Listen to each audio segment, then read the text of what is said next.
سج گئی دوستو بزم نوری، ہم دلوں کو سجائے ہوئے ہیں۔ آج موسم آج موسم ہے کتنا سہانا، میرے سرکار آئے ہوئے ہیں۔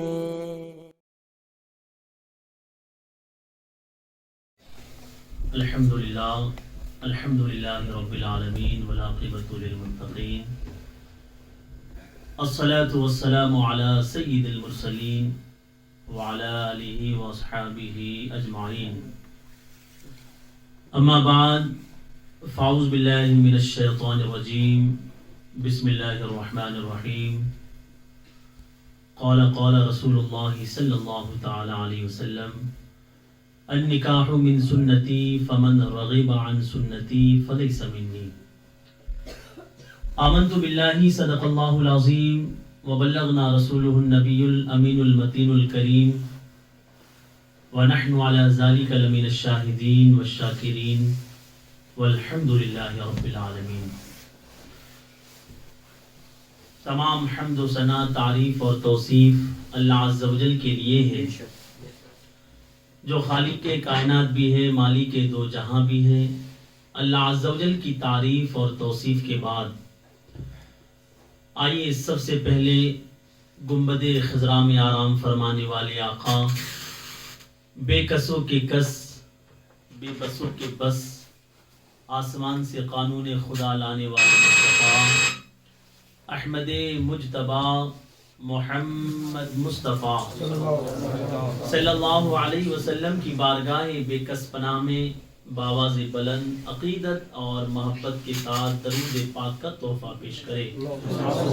اللہم صلی علی سیدنا و مولانا محمد مبارک وسلم صلی اللہ علیہ وسلم، صلاۃ و سلام علیک یا نبی اللہ، صلاۃ و سلام علیک یا حبیب اللہ صلی اللہ تعالی علیہ وسلم۔ آقا کریم صلی اللہ علیہ وسلم کا فرمان ذیشان ہے، حضور علیہ الصلوۃ والسلام ارشاد فرماتے ہیں، جو بندہ مومن مجھ پر ایک مرتبہ درود پاک پڑھتا ہے، حضور علیہ الصلوۃ والسلام ارشاد فرماتے ہیں، اللہ تبارک و تعالی اس بندہ مومن پر 10 رحمتیں نازل فرماتا ہے، اس بندہ مومن کے 10 گناہوں کو اللہ عز و جل معاف فرماتا ہے، اور اللہ تبارک و تعالی اس کے 10 درجات کو بلند فرماتا ہے۔ حضرت خالد ابن کثیر رضی اللہ عنہ، جب ان کا انتقال ہوا تو کسی نے ان کے تکیے کے نیچے سے ایک پرچہ نکالا، اس پہ لکھا ہوا تھا کہ خالد ابن کثیر کو اللہ تبارک و تعالی نے جہنم سے آزاد کر دیا۔ خالد ابن کثیر کو اللہ تبارک و تعالی نے جہنم سے آزاد کر دیا۔ لوگوں نے گھر والوں سے پوچھا کہ خالد ابن کثیر کا ایسا کون سا عمل تھا جس کے عوض میں اللہ تبارک و تعالی نے ان کی مغفرت کر دی، اللہ تبارک و تعالی نے ان کی بخشش کر دی، اللہ تبارک و تعالی نے انہیں جہنم سے آزاد کر دیا۔ تو گھر والوں نے بتایا کہ جب جمعرات یا جمعہ کا دن آتا، خالد ابن کثیر حضور علیہ الصلوۃ والسلام پر 1000 مرتبہ درود پاک پڑھتے، اسی کی برکت سے اللہ تبارک و تعالی نے انہیں جہنم سے آزاد کر دیا۔ ایک مرتبہ اور جی لگا کر بآواز بلند درود پاک، اللہم صلی علی سیدنا و مولانا محمد مبارک وسلم صلی اللہ علیہ وسلم، صلاۃ و سلام علیک یا نبی اللہ، صلاۃ و سلام علیک یا حبیب اللہ صلی اللہ تعالی علیہ وسلم۔ اعلیٰ حضرت امام احمد رضا خان فاضل بریلوی کیا خوب ارشاد فرماتے ہیں، اجابت کا صحرا عنایت کا جوڑا، اجابت کا صحرا عنایت کا جوڑا دلہن بن کر نکلی دعائیں محمد. اجابت نے جھک کر گلے سے لگایا, اجابت نے جھک کر گلے سے لگایا, ارے پڑھی ناز سے جب دعائیں محمد. اور فرماتے ہیں چمک تجھ سے پاتے ہیں سب پانے والے, چمک تجھ سے پاتے ہیں سب پانے والے. یا رسول اللہ میرا دل بھی چمکا دے چمکانے والے, یا رسول اللہ میرا دل بھی چمکا دے چمکانے والے. میں اللہ عز و جل کی بارگاہ میں دعا کرتا ہوں کہ اللہ تبارک و تعالی مجھے حق بولنے, آپ کو حق سننے اور حق پر عمل کرنے کی توفیق اور رفیق عطا فرمائے. آج کی اس بزم کا جو عنوان ہے نکاح اور نیک خاتون کا انتخاب کیسے کریں. خطبہ مسنونہ کے بعد میں نے ایک حدیث پاک آپ حضرات کے سامنے پیش کی. اس حدیث پاک میں حضور سرور کونین صلی اللہ علیہ وسلم ارشاد فرماتے ہیں النکاح من سنتی فمن رغب عن سنتی فلیس منی. حضور علیہ الصلوۃ والسلام نے ارشاد فرمایا کہ نکاح کرنا یہ میری سنت ہے.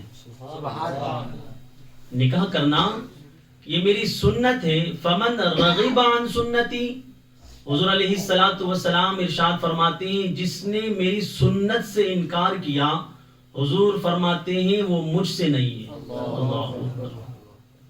نکاح ایک عبادت ہے, اور نکاح ایسی عبادت ہے جو دنیا میں بھی کام آئے گی اور جنت میں بھی کام آئے گی. اس کائنات میں جو سب سے پہلا جو نکاح ہوا وہ حضرت سیدنا آدم علیہ الصلوۃ والسلام کا نکاح ہوا. کہاں ہوا؟ جنت میں. جب اللہ تبارک و تعالیٰ نے حضرت آدم علیہ الصلوۃ والسلام کو پیدا فرمایا, حضرت آدم علیہ الصلوۃ والسلام جنت میں رہنے لگے. اللہ تبارک و تعالیٰ نے آدم علیہ الصلوۃ والسلام کی بائی پھسلی سے عورت کو پیدا فرمایا. اللہ تبارک و تعالیٰ قادر مطلق ہے. ان اللہ علی کل شیء قدیر. اللہ تبارک و تعالیٰ ہر چیز پر قادر ہے.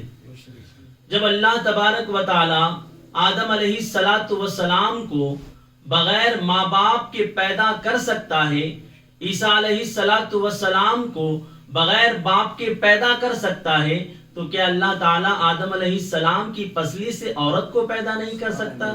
بالکل کر سکتا ہے. تو اللہ تبارک و تعالیٰ نے حضرت آدم علیہ الصلوۃ والسلام کی بائی پسلی سے عورت کو پیدا فرمایا. جب حضرت آدم علیہ السلام نیند سے بیدار ہوئے, کیا دیکھتے ہیں کہ خوبصورت خاتون آپ کے پاس موجود ہے.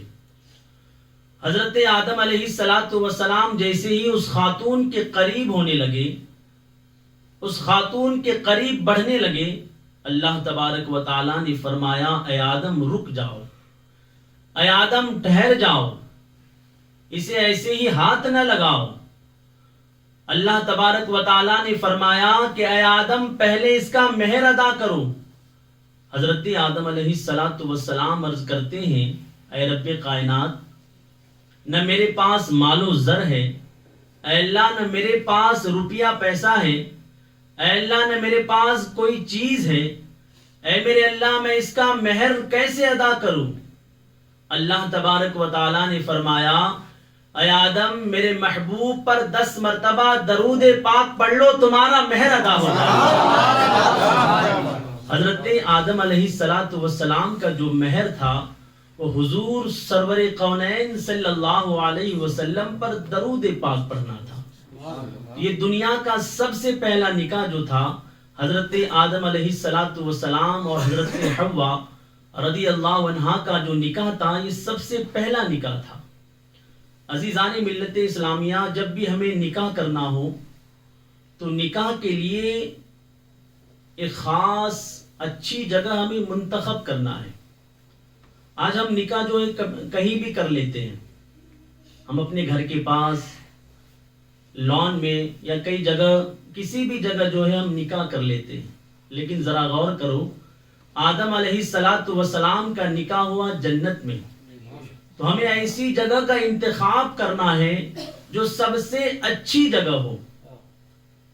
حضور علیہ الصلوۃ والسلام کی حدیث پاک ہے، آقا علیہ الصلوۃ والسلام ارشاد فرماتے ہیں کہ روئے زمین پر جو سب سے اچھی جگہ جو ہے وہ مسجد ہے. ساری روئے زمین پر جو سب سے اچھی جگہ ہے وہ مسجد ہے. حضور فرماتے ہیں روئے زمین پر جو سب سے بری جگہ جو ہے وہ بازار ہے. اللہ اکبر.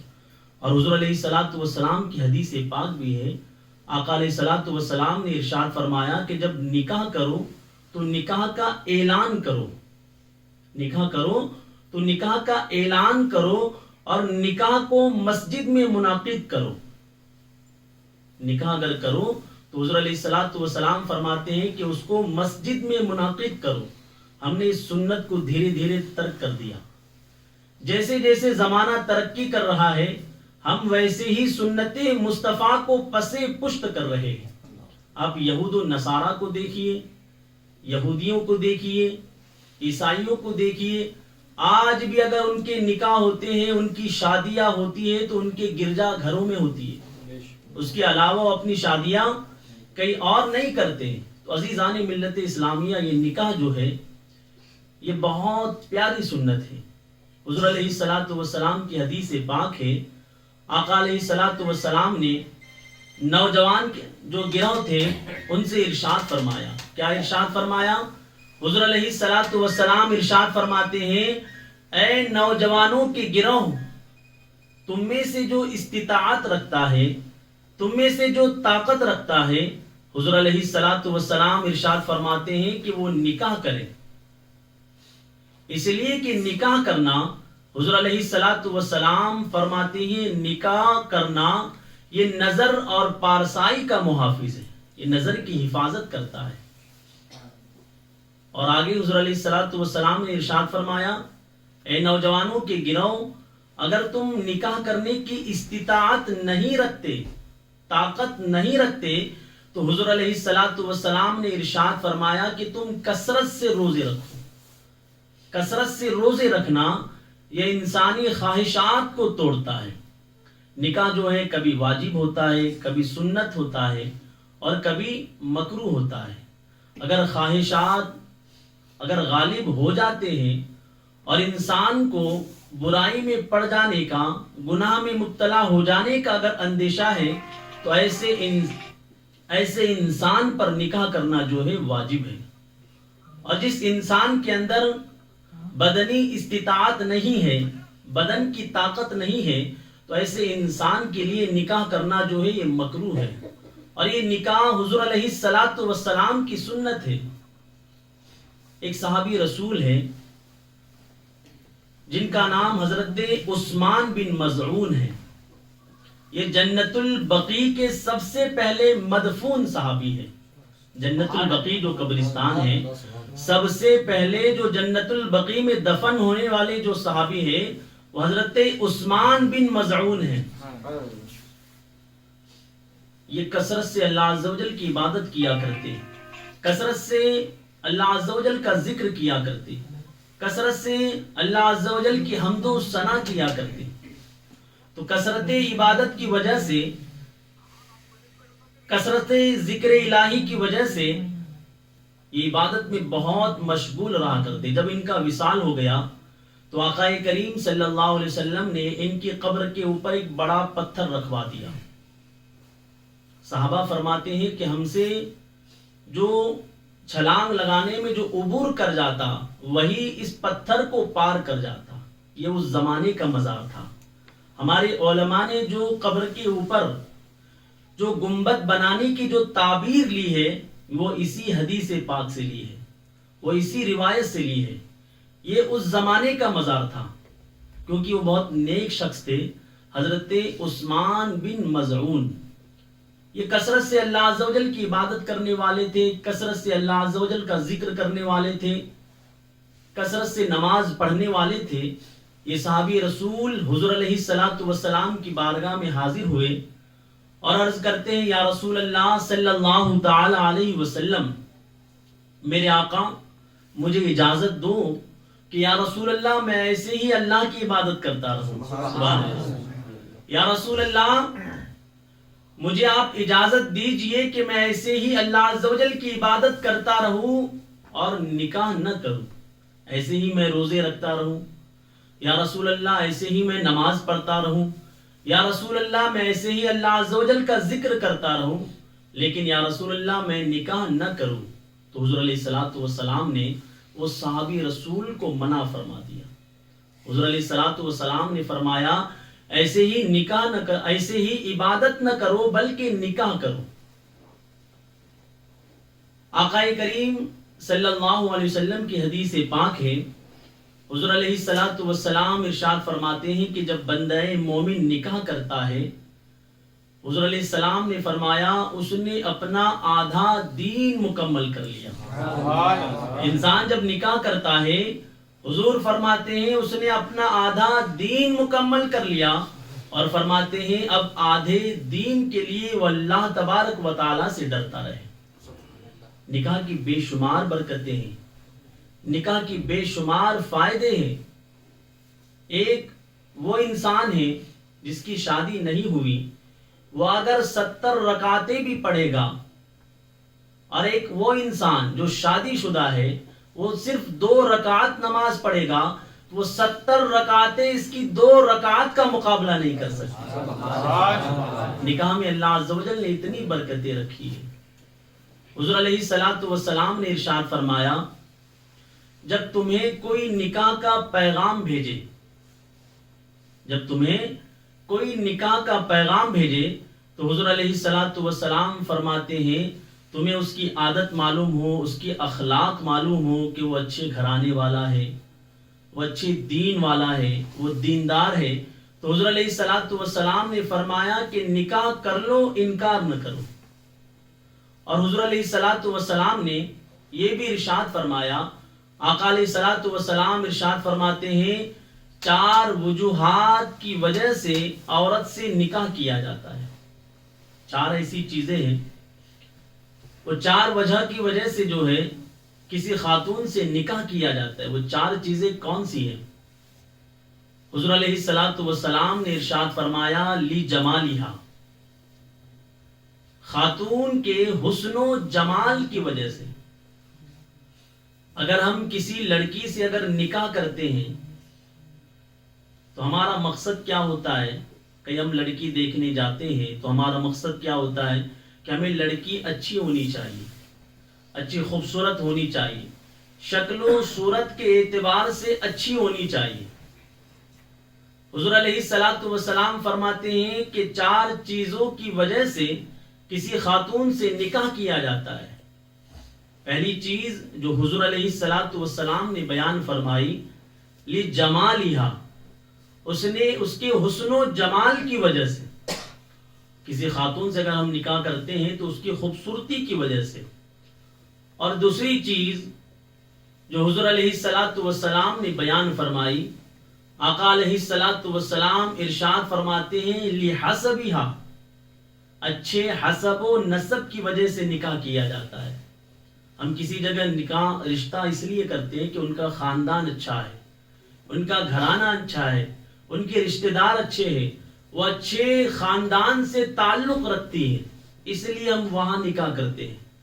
یہ 2 چیزیں حضور علیہ الصلوۃ والسلام نے بیان فرمائی. پہلی چیز جو حضور علیہ الصلوۃ والسلام نے فرمایا لی جمالہا، نکاح اگر کہیں کیا جاتا ہے تو اس کے حسن و جمال کی وجہ سے. دوسری چیز حضور علیہ الصلوۃ والسلام فرماتے ہیں حسب و نسب کی وجہ سے. اور تیسری جو چیز آقا علیہ الصلوۃ والسلام ارشاد فرماتے ہیں لمالہا، مال کی وجہ سے. اگر انسان کئی نکاح کر رہا ہے تو وہ مال کی وجہ سے جو ہے وہاں وہ رشتہ کرتا ہے کہ میں فلاں لڑکی سے اگر شادی کر لوں گا تو میرے ہاتھ بہت سارا مال آ جائے گا، میرے ہاتھ بہت ساری پراپرٹی آ جائے گی. لیکن اکثریت جو ہماری قوم کی ہو گئی ہے وہ اکثر جگہ جو رشتہ کرتے ہیں وہ مال کی وجہ سے رشتہ کرتے ہیں. اللہ اکبر. ان کی نظر اس خاتون کی پراپرٹی پر ہوتی ہے. عزیزان ملت اسلامیہ، حضور علیہ الصلوۃ والسلام نے یہ 3 چیزیں بیان فرمائی.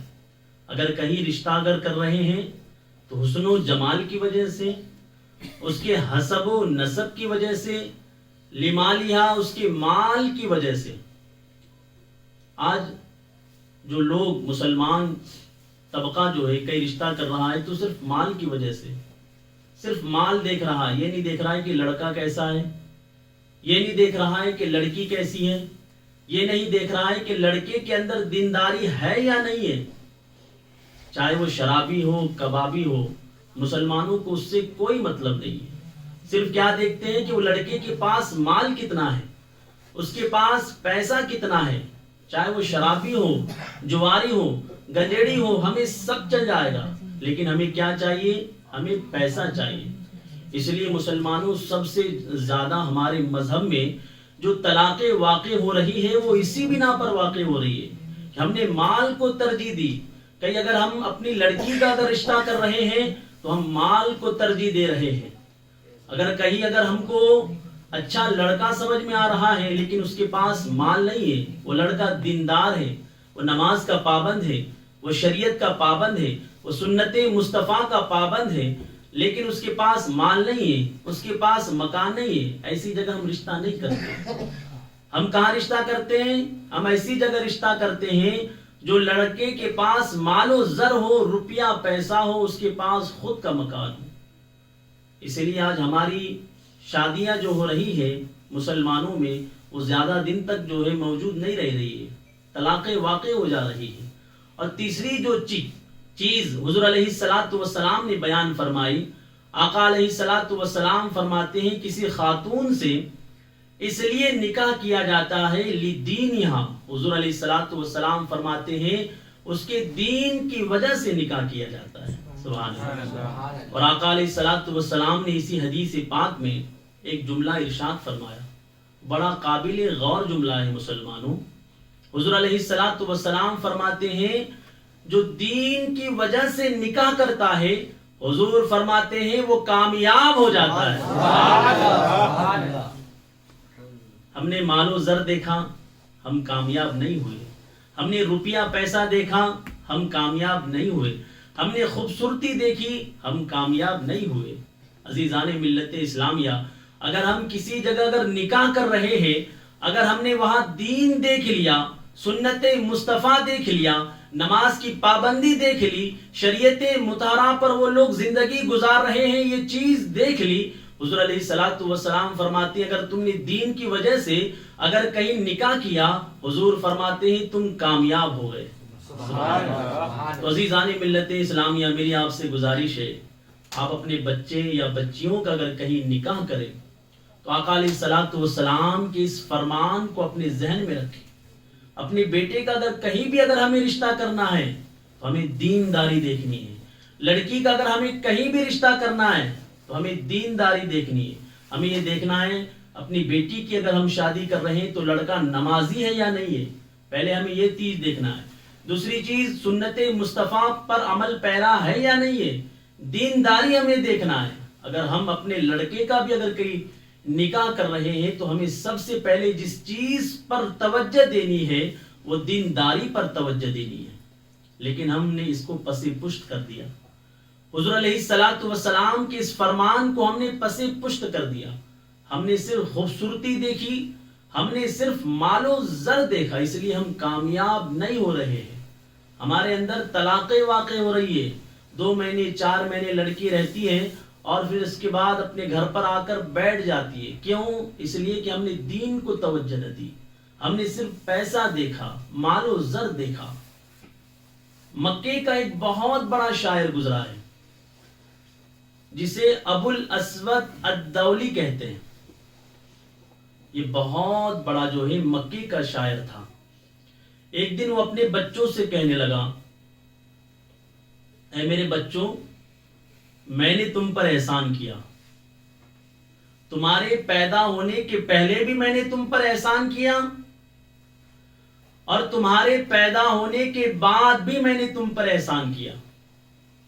بچے کافی بڑے تھے اس کے، بچے کہنے لگے ابو جان، ہمارے پیدا ہونے کے بعد جو آپ نے ہم پر احسان کیے وہ سارے احسانات تو ہمیں پتہ ہیں کہ ہمارے پیدا ہونے کے بعد آپ نے ہم پر کیا کیا احسان کیے، کیا کیا چیزیں کی، وہ ساری چیزیں ہمیں پتہ ہیں، لیکن ابو جان ہمارے پیدا ہونے سے پہلے آپ نے ہم پر کیا احسان کیا ہمیں اس کی خبر نہیں.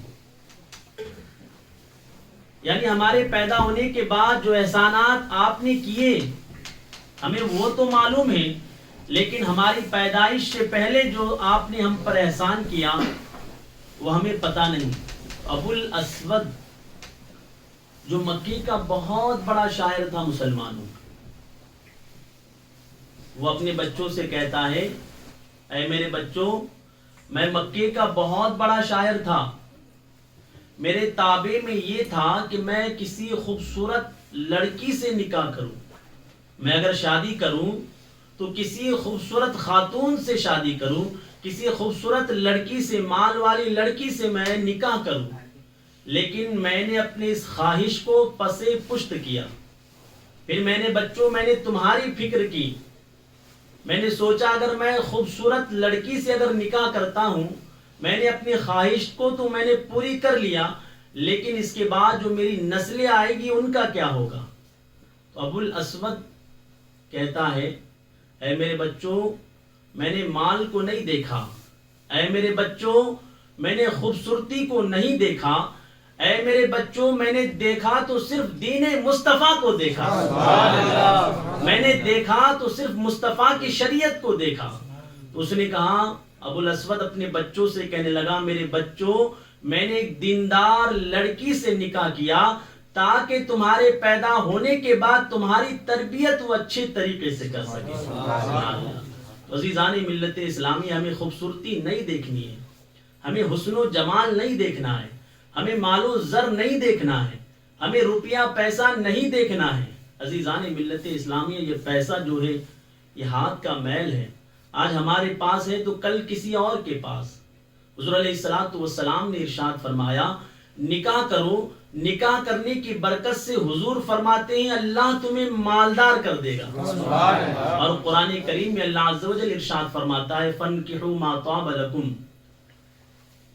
اللہ عز و جل نے قرآن عظیم میں ارشاد فرمایا اگر تم فقیر ہو اور تم نے نکاح کر لیا، اللہ عز و جل ارشاد فرماتا ہے کہ اللہ تبارک و تعالی تمہیں مالدار کر دے گا.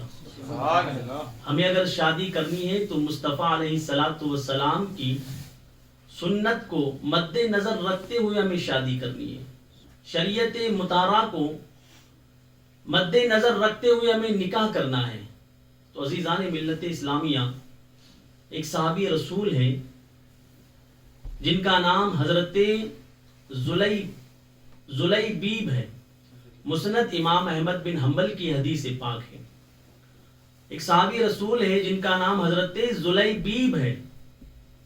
آقا کریم صلی اللہ علیہ وسلم نے اس صحابی رسول سے ایک مرتبہ ارشاد فرمایا اے زلیبیب تم نکاح کیوں نہیں کر لیتے؟ حضرت زلیبیب عرض کرتے ہیں یا رسول اللہ صلی اللہ علیہ وسلم، میرے آقا میری شکل اتنی اچھی نہیں ہے کہ میں نکاح کر سکوں. یا رسول اللہ میرے پاس نہ خود کا مکان ہے کہ یا رسول اللہ میں نکاح کر سکوں. یا رسول اللہ نہ میرے پاس مال و زر ہے کہ یا رسول اللہ میں نکاح کر سکوں. حضور علیہ الصلوۃ والسلام نے ارشاد فرمایا کہ اے زلیبیب تم فکر نہ کرو، محمد عربی تمہارا نکاح کرائیں گے. آقا کریم صلی اللہ علیہ وسلم نے وہ صحابی رسول جو حضرت زلیبیب تھے ان سے یہ ارشاد فرمایا. آقا علیہ الصلوۃ والسلام فرماتے ہیں کہ مدینہ شریف میں ایک انصاری صحابی رہتے ہیں.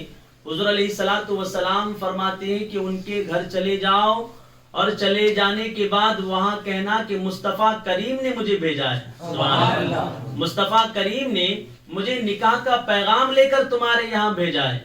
حضرت زلیبیب حضور علیہ الصلوۃ والسلام کی اس بات کو انہوں نے سننے کے بعد حضور کے فرمان کو اپنے دل میں رکھنے کے بعد مدینہ شریف میں ایک انصاری صحابی تھے، ان کے مکان پر وہ تشریف لے گئے. تشریف لے جانے کے بعد دروازہ کھٹکھٹایا. کھٹکھٹانے کے بعد جیسے ہی وہ انصاری صحابی باہر نکلے، سلام و کلام ہوا.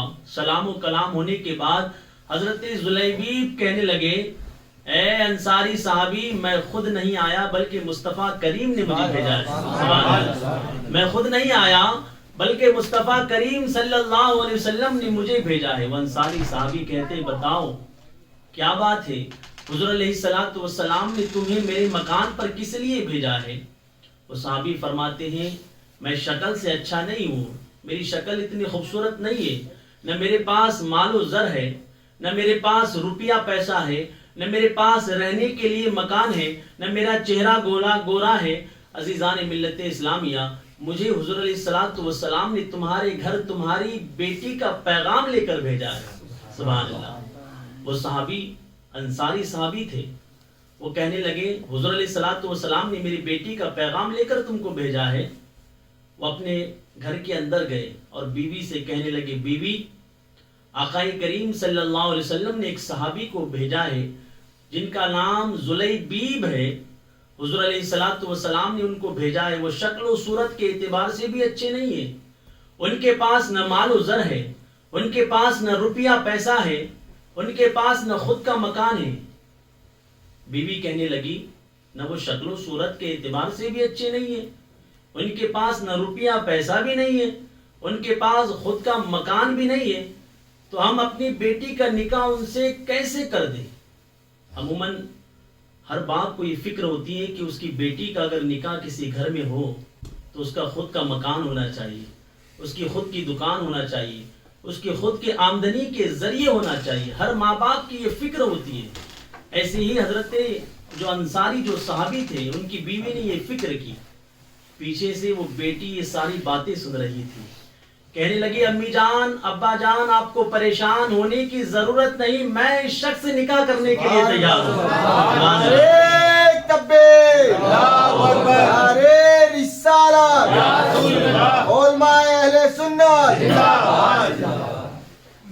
بیٹی نے پیچھے سے کہا کہ ابا جان آپ کو پریشان ہونے کی ضرورت نہیں, میں ان سے نکاح کرنے کے لیے تیار ہوں. اب کچھ بھی ہو جائے میں یہ صحابی رسول ہی سے نکاح کروں گی. سبحان اللہ. کیونکہ وہ لڑکی جو تھی اس کے دل میں حضور علیہ الصلوۃ والسلام کے لیے سچی محبت تھی. آقا علیہ الصلوۃ والسلام سے وہ الفت کرنے والی تھی. حضور علیہ الصلوۃ والسلام کی وہ دیوانی تھی. حضور علیہ الصلوۃ والسلام کی وہ عاشقہ تھی. حضور علیہ الصلوۃ والسلام سے وہ جانو اپنی جان سے زیادہ محبت کرنے والی تھی. ماں باپ سے کہنے لگی امی ابو جان آپ کو پریشان ہونے کی ضرورت نہیں. یہ زلیبیب جو حضور علیہ الصلوۃ والسلام کے صحابی ہے اور حضور علیہ الصلوۃ والسلام نے ان کا رشتہ اپنے گھر پہنچایا ہے, اس سے بڑھ کر اور خوش قسمتی کیا ہو سکتی ہے. سبحان اللہ. تو عزیزان ملت اسلامیہ, گھر والے نکاح کے لیے راضی ہو گئے اور حضرت زلیبیب رضی اللہ عنہ کا نکاح وہ انصاری صحابی کی بیٹی سے ہو گیا. روایتوں میں آتا ہے, مورخین نے کتابوں میں لکھا ہے, حضور علیہ الصلوۃ والسلام نے حضرت زلیبیب کا نکاح اس خاتون سے پڑھوا دیا. پڑھوانے کے بعد چند مہینے ہی بیتے تھے. مورخین نے کتابوں میں لکھا ہے کہ زلیبیب کی جو بیوی تھی, جو خاتون تھی, زلیبیب کی جو اہلیہ تھی, اتنا بہترین لباس اس نے پہن رکھا تھا کہ سارے مکے کے اندر اتنا بہترین لباس کسی کے پاس موجود نہیں.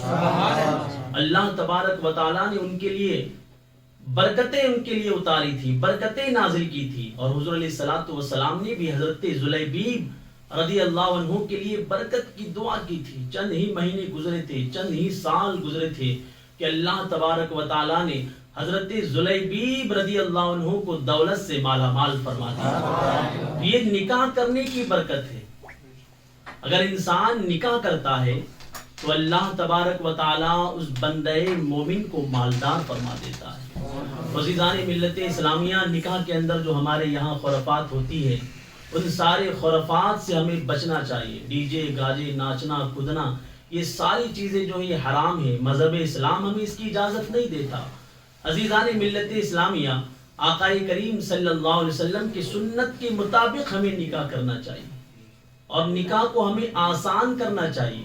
یہ نہیں کہ لڑکی والوں پر ہم نے بوجھ ڈال دیا کہ ہم اتنے باراتی لے کر تمہارے یہاں آئیں گے, ہم 300 باراتی لے کر آئیں گے. اور انسان کو ڈیمانڈ بھی نہیں کرنا چاہیے اگر کہیں اس کا رشتہ ہو رہا ہے کہ مجھے کار چاہیے، مجھے بائک چاہیے. عزیزان ملت اسلامیہ، جو وہ خوشی سے دے دے اس کو تسلیم کر لو. تو عزیزان ملت اسلامیہ، نکاح جو ہو وہ بالکل سادگی کے ساتھ ہو. اس نکاح میں اللہ تبارک و تعالیٰ نے بے شمار برکتیں رکھی ہیں. جو نکاح بالکل سادگی کے ساتھ ہوتا ہے. حضور علیہ الصلوۃ والسلام نے ارشاد فرمایا نکاح کرو. جب بندہ مومن نکاح کرتا ہے تو اس بندہ مومن کا آدھا دین مکمل ہوتا ہے. آقا علیہ الصلوۃ والسلام فرماتے ہیں اب آدھے دین کے لیے وہ بندہ مومن اللہ تبارک و تعالیٰ سے ڈرتا رہے. یہ نکاح جو ہے یہ انبیاء اکرام علیہ الصلوۃ والسلام کی سنت ہے. حضور علیہ الصلوۃ والسلام نے ارشاد فرمایا کہ جو 4 چیزیں ہیں، آقا علیہ السلام فرماتے ہیں یہ انبیاء اکرام علیہ السلام کی سنت ہے. وہ 4 چیزیں کون سی ہیں؟ حضور علیہ الصلوۃ والسلام فرماتے ہیں کہ حیا جو ہوتی ہے، حضور فرماتے ہیں یہ انبیاء کی سنت میں سے ہے. ایک عطر لگانا، خوشبو لگانا، یہ انبیاء اکرام علیہ الصلوۃ والسلام کی سنتوں میں سے ہے. اور تیسری چیز جو حضور علیہ الصلوۃ والسلام نے بیان فرمائی، حضور علیہ الصلوۃ والسلام فرماتے ہیں کہ مسواک کرنا یہ انبیاء اکرام علیہ الصلوۃ والسلام کی سنتوں میں سے ہے. اور چوتھی چیز جو حضور علیہ الصلوۃ والسلام نے بیان فرمائی، نکاح کرنا، یہ بھی انبیاء اکرام علیہ السلام کی سنتوں میں سے ہے. تو ہمیں اپنا اگر رشتہ اگر کہیں کرنا ہے تو ہمیں سب سے زیادہ اگر کسی چیز پر توجہ اگر دینی ہے تو دینداری پر توجہ دینی ہے کہ نہیں؟ مال کی وجہ سے ہم نکاح نہ کریں، حسب و نسب کی وجہ سے ہم نکاح نہ کریں، خوبصورتی کی وجہ سے ہم نکاح نہ کریں. اگر ہم کسی خاتون سے اگر نکاح کر رہے ہیں، اگر ہماری لڑکی کا کسی لڑکے کے ساتھ اگر نکاح ہو رہا ہے، رشتہ ہو رہا ہے، تو لدینہا، ہمیں دین کی طرف توجہ دینی ہے، مذہب اسلام کی باتوں پر ہمیں عمل کرنا ہے. عزیزان ملت اسلامیہ، قرآن کریم میں اللہ تبارک و تعالیٰ نے حضرت موسیٰ علیہ نبینا علیہ الصلوۃ والسلام کا ذکر فرمایا. ان کے رشتے کا اللہ تبارک و تعالیٰ نے قرآن کریم میں ذکر فرمایا. حضرت شعیب علیہ الصلوۃ والسلام کے داماد ہیں حضرت موسیٰ علیہ السلام. حضرت شعیب علیہ الصلوۃ والسلام کے داماد ہیں حضرت موسیٰ علیہ نبینا علیہ السلام. حضرت شعیب علیہ الصلوۃ والسلام نے موسیٰ علیہ السلام میں کیا دیکھا؟ کیونکہ پردیسی تھے حضرت موسیٰ علیہ الصلوۃ والسلام، ان کے وطن گئے تھے حضرت شعیب علیہ الصلوۃ والسلام کے، ان کے وطن میں رہ رہے تھے، بکریاں چرا رہے تھے. لیکن حضرت شعیب علیہ الصلوۃ والسلام نے موسیٰ کلیم اللہ کے اندر کیا دیکھا؟ دینداری دیکھی. دینداری دیکھی، کتنا متقی ہے یہ، کتنا پرہیزگار ہے، اور اپنی بیٹی کا نکاح ایک پردیسی کے ساتھ کرا دیا. حضرت موسیٰ علیہ الصلوۃ والسلام پردیسی تھے اور اپنی بیٹی کا نکاح حضرت شعیب علیہ السلام نے ان کے ساتھ کر دیا. تو شعیب علیہ السلام نے کیا دیکھا؟ دینداری دیکھی، مذہب اسلام کو آپ نے ترجیح دی. تو ہمیں بھی مذہب اسلام کو ترجیح دینا ہے. اگر ہمیں اپنی بیٹی کا کئی رشتہ اگر کرنا ہے تو ہمیں مذہب اسلام کی تعلیمات دیکھنا ہے کہ وہ گھرانہ کتنا دیندار ہے، وہ گھرانہ کتنا متقی ہے، وہ گھر والے نماز پڑھتے ہیں یا نہیں پڑھتے، وہ گھر والے اللہ اس کے رسول کا ذکر کرتے ہیں یا نہیں کرتے. عزیزان ملت اسلامیہ، نکاح کرو اور اس نکاح کا اعلان کرو اور اس نکاح کو مسجد میں منعقد کرو. آج ہم اس سنت رسول کو آج ہم پسے پشت کر رہے ہیں. ہمارے یہاں کے جو نکاح ہیں وہ مسجد میں کم، لان میں زیادہ ہو رہے ہیں، مسجد میں کم، دوسرے مقامات پر زیادہ ہو رہے ہیں. تو عزیزان ملت اسلامیہ، یہ حضور علیہ الصلوۃ والسلام کی بہت پیاری سنت ہے. حضور علیہ الصلوۃ والسلام کے زمانے میں جتنے بھی نکاح ہوا کرتے تھے وہ سارے نکاح مسجدوں میں ہوا کرتے تھے. ہمیں بھی اگر نکاح اگر منعقد کرنا ہے تو وہ مسجدوں میں منعقد کرنا ہے. میں اللہ عز و جل کی بارگاہ میں دعا کرتا ہوں کہ اللہ تبارک و تعالی ہم سب کو اسلامی طور طریقے سے شادی بیاہ کرنے کی توفیق اور رفیق عطا فرمائے. استغفر اللہ ربی من کل ذنب و اتوب الیہ، وآخر دعوانا الحمد للہ رب العالمین. السلام علیکم.